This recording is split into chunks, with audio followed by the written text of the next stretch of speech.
What's up, AHS? Back here with Miles and Nick for 20 questions. Here we have Mayor Sapelli, and we're going to ask him some questions. So, Mayor Sapelli, what is your favorite part about being the mayor? Favorite part about being the mayor? Well, you get to do cool stuff like this. Get to meet nice people. Thank you. The cool thing is it's a variety every day. It's not really the same routine. You never know what you're going to get. You have a calendar and a schedule when you come into work, but as soon as you get there, things come up that were unexpected. So that's the nice thing. There's quite a variety. You know, you might be going down to the senior center, dealing with some of our senior citizens. You might be coming to the high school, dealing with some of our younger citizens. So it's all good, but it's a variety every day, and that's kind of cool. Yeah. All right, question number 2. How did your path start on becoming a mayor? How did my path become starting a mayor? You know, it's interesting. I did one of these shows with two gentlemen that were doing what you do. It's John and Jack. I think they call it the John and Jack show, but I'm not sure. And it was funny. It was a little more than a year ago, and I was superintendent of schools at the time. And they said to me, "We hear you're going to run for mayor. Are you going to run for mayor?" And at that point, I hadn't made the final decision yet. But it's funny. I was in the school system for 40 years in a variety of positions. And after I decided I was going to retire, I had a lot of people come up to me and say, "Geez, I think you should run for mayor. You have some of the skill sets that would apply well on the mayor's side as well as it did on the superintendent side." So I kind of got recruited in a way, I guess is a way to say it. I wasn't ever intending on being a mayor. I was happy being in the education side, but a lot of people kind of approached me and said, "Geez, would like to see you run for mayor." Now, do you play any sports in high school? You know, it's interesting. I went to Agawam High School. Oh, wow. I grew up in town here, and I went to school here in Agawam. And in high school, yes, I played, in the fall I played football, in the winter I played hockey, and in the spring I played baseball. So I was a 3-sport athlete in high school. That's great. All right, so where did you go to college? I went to St. Anselm's College, which is in Manchester, New Hampshire. Oh. It's a small liberal arts college of about 3,000 students, 2,500 to 3,000 students. And at St. A's, I played baseball for 4 years. I played junior hockey while I was up there, but I didn't play three sports. What position did you play? In baseball? Yeah. Center field. Oh, nice. Now, what special skills do you have as being a mayor? You know, becoming a mayor is interesting because with other jobs, you kind of need special skills in a lot of jobs. To be a mayor, I think the most important skill that you need to have is listening skills. You have to be a good listener. But you have to have interpersonal skills. You have to be able to get along with people, talk to people, listen to people. Those are really, really important skills, being able to lead. And leadership is an interesting concept. Everybody defines it differently. Everybody has a different leadership style.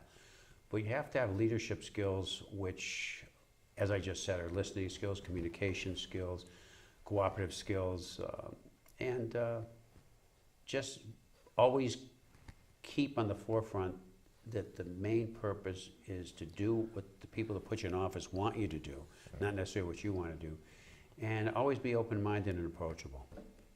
How has becoming a mayor affected your social life? It's completely erased my social life. I have no social life now other than being mayor. Actually, I'm kidding. It's actually enhanced it because now I get to go to events that I probably would have normally not gone to. I'll be going to, I was at the Baptist church 2 weeks ago to help a woman celebrate her 100th birthday and give her a proclamation. I attend Girl Scout and Boy Scout events. I'll go to concerts. I'll march in parades. I went to the Little League last week and threw out the first pitch. So, you know, socially you're out there probably even more. There's almost an activity every day or every night. It's kind of a 24/7 job. But it's interesting. As far as the social life I used to have, it impacts that because now I'm doing more community things instead of private things. Yeah. Now, do you have a favorite sports team, like in general? I do. I like most sports, but one of my favorite sports teams, and always has been, is the Boston Red Sox. They're doing good this year. They are very doing good, well, yeah. although they lost in 13 innings last night. Yeah, I know. Their big closer blew it in the last inning. In the ninth inning, they had a one-run lead. But But they're playing extremely well. They still have the best record in baseball. So yeah, they're exciting. They're fun to Yeah. watch. So, what's your dream job if you didn't become mayor? My dream job. I guess like most people, you'd always love to be a professional athlete, get to travel. Yeah. You know, you're playing the game you love. So being a professional baseball player would be a lot of fun. That would be a pretty cool job, I think. Yeah, it's life. Now, if you could live anywhere in the world, where would it be? I like New England, I'll be honest with you. People say, geez, wouldn't you like to go to Florida, get away from this bad weather, or go out west? You know, New England's great because you have the 4 seasons, and I love the 4 seasons. You know, just when you get sick of the weather, it changes. You know, I mean, the fall is a great time of year with all the leaves changing, and even the winter. Being a hockey person, and I like being outdoors, I don't mind the snow so much, you know, and I skate. The spring is always beautiful. Things bloom, and it's nice, and the summer is great around here. You go to the beach, you can go to the mountains, whatever. So I really like New England. Anywhere in New England, Yeah. for me, is nice. Do you plan on going further into politics? I don't. I got into politics almost by accident, as I told you. I wasn't Yeah. planning on going into politics. I was in education for 40 years. That's a long time.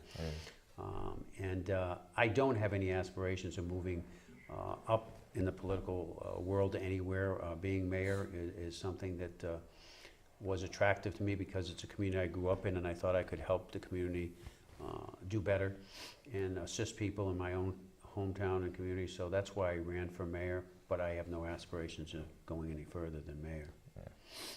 Now, how did you feel the moment you were elected mayor? It was exciting. It was a relief too, in one way, because all the hard work of campaigning was over. And campaigning is tough. You know, you're out every day, you're meeting people, you're knocking on doors, you're going to events, and that's stressful. So it was a relief in one regard, and it was exciting because, wow, you know, now I was just elected mayor, and we've accomplished all that hard work paid off, and we accomplished what we set out to do, is winning the election. So it was kind of exciting. Would you consider running for mayor again? Oh, absolutely.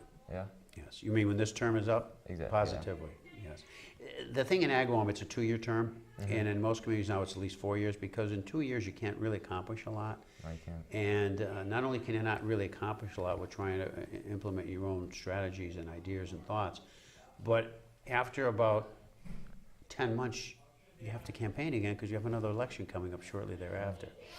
So I absolutely would, am planning on running again. So how do you think you can improve, or just Agawam in general can improve on like the safety? Because we've been having like a lot of like issues with safety. Well, safety is a difficult and challenging area today with society's ills. I mean, we have a lot of social emotional issues, and I think what we're finding out when we have all these situations is that most of the time it's somebody that had some mental health issues, and I think one of the first things that we would need to do is address some of those mental health issues. Making sure people are aware of their surroundings, making sure people are prepared for a worst case scenario. For instance, schools, that you do drills, lockdown drills, ALICE drills, you're trained so that if something happened, you'd know what to do. It wouldn't be totally unexpected. I mean, like anything else in life, you can practice all you want, but when it actually comes to that real event, whether it's a sport or whether it's a catastrophe of this nature, until it happens, you really don't know how you're going to respond, but it's awfully nice if you can practice so you have a general Yeah. idea. Are you planning on making any major changes to Agawam in the near future? I don't think Agawam needs a lot of major changes. Agawam's a great community with some great people. I think we can improve our streets and roads and sidewalks. What I've liked since I've been in, and I've only been in 4 months now, is I like the climate, if you will, or the attitude I've seen between the council, the school committee, and the mayor's office, which is a friendly, cooperative, communicating atmosphere, which is what you need to set up a nice culture, if you will, to use that term, amongst and between the political officials, the elected officials, because you can't accomplish anything unless you're a team and you're all pulling in the same direction. You don't always have to agree on everything, but I think at the end of the day, you have to listen to everybody's side and then determine what your path is and follow that path as a group. Yeah. Now, do you think Agawam can change on like their food choices and stuff like that, like make it a little bit more healthier? Agawam, as far as you're talking about the community, you're talking about the school? Both, actually. Okay, well, the school itself, I know that there's regulations that the state sets that you need to serve so many carbs and proteins, and You have to have certain portions. That's been done, and we have a food director now who is probably in his 5th year, if not 6th. And I think he's done a nice job of trying to mix it up and putting out there some of the nice things. He's done a lot with the salad bars, I think, and some of the lines in the cafeteria. In general, in the community, I think all of us, including myself, have to start looking at our intake. What are we taking in for foods? You know, limit the red meats and the fried foods, and maybe go to that fruit or vegetable more often that many of us don't go after. We'll go after the fried shrimp or the lobster or stuff like that instead of the stuff that's good for you, and maybe stay away from the breads and desserts. Yeah, we all have to be more conscious of what we take into our bodies, without a doubt. Yeah. What was your favorite job before becoming mayor? I enjoyed when I was superintendent. I was superintendent of schools for 6 years, and as I said, I was in the school system for 40 years. I enjoyed that, and as an aside, one of the things I did until December, I refereed ice hockey. I did college, prep school, and high school, and I loved doing that.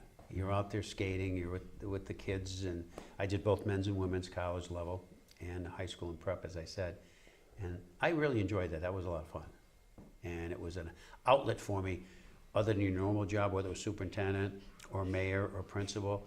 You know, that's a routine you're in, and then every once in a while on the weekend or at night, you get to go referee an ice hockey game. It's kind of an outlet for you, a stress reliever. So that was always fun. I enjoyed that. Sounds great. You have a favorite hobby? I like to golf. I really enjoy Oh, golfing. I love golfing. Yeah, Yeah. I do enjoy golfing. You any good or no? Well, I'm a 12 handicapper. I don't know if you consider that good or bad. I shoot mid to high 80s. No, that's good. So I'm decent. I would consider myself decent, not necessarily good, but decent. A lot of people will say they break 90, but I don't think they count every stroke, quite frankly.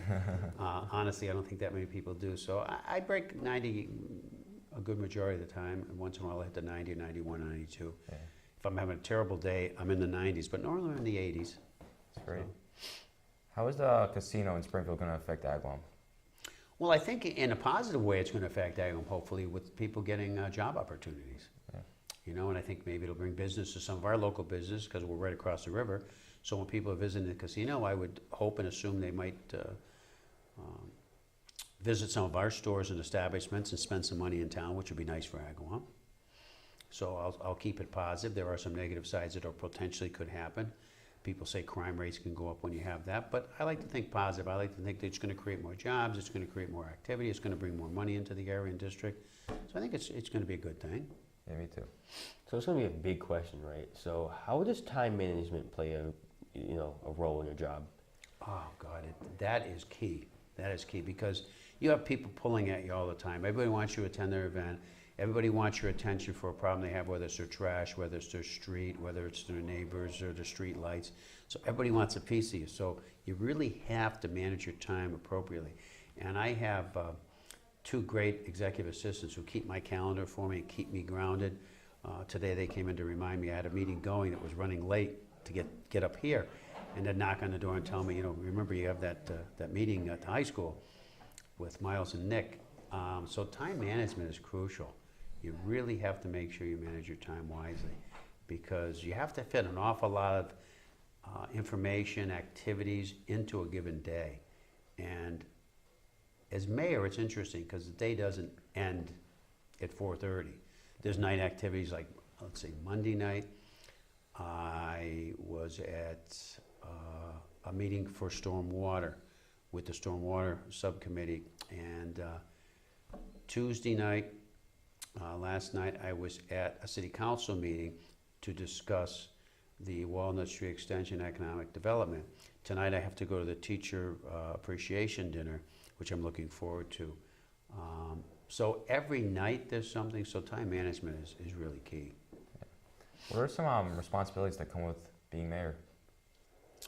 Well, the biggest responsibility is gathering all the information that's available to you and making final decisions on a lot of different things. You'll reach out to people that are knowledgeable in that area, your department heads, and the community, the residents.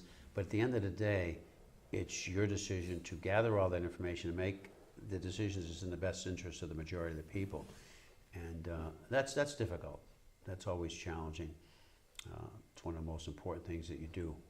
But you have to be a good listener, and you have to make sure you don't bring your own personal agenda to the table. You've got to listen to what the majority of people want, even if it's not what you want, but if that's what the people that put you in office want, you have to listen to that. You have to help them accomplish that. All right. Thank you for joining us, Mayor Sapelli. Thank you. This was fun. Yeah, This it was. great. Thank you guys for did a nice watching. job. We'll catch you next time.